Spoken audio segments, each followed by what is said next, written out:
How protective is your COVID vaccine? The conversation was reignited this past weekend when the White House press secretary said she has COVID despite being fully vaccinated. Breakthrough cases are pretty common. And as our Liz Crawford looks into the data for you to tell you just how common it really is.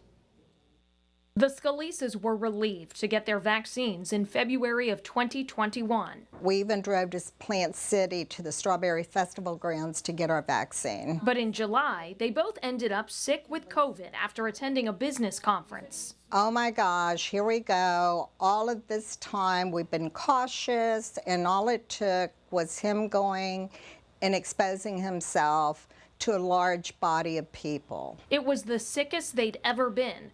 And Yvonne started sharing her journey on Facebook. The thought in my head was, had I not been vaccinated, I would be in the hospital. Because the Scalises are 68 and 72 with underlying conditions, they're more likely to have a rough breakthrough case. But Dr. Jill Roberts says that's not the norm. Some people could get sick, but generally we see really mild symptoms in people who have been vaccinated. So you may notice a sore throat, a little bit of a cough, a little bit of what we call malaise, which is just feeling tired. Less sick and also less likely to transmit the disease. When you have less symptoms, you take away the coughing and the sneezing and that part of it, it makes it a little bit harder for the virus to actually spread. And new data shows vaccinated people are not contagious as long as unvaccinated people. People that are vaccinated are clearing the virus much, much faster.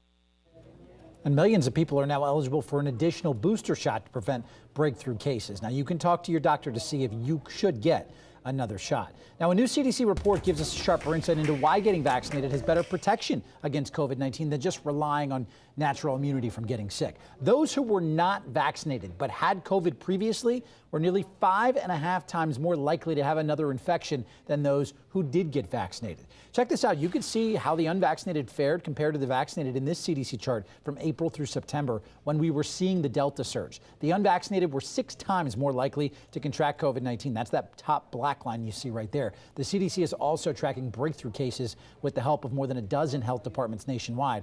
Johnson & Johnson had more breakthroughs than Pfizer or Moderna, which is why a booster shot was recently approved for anyone 18 and older who got that shot.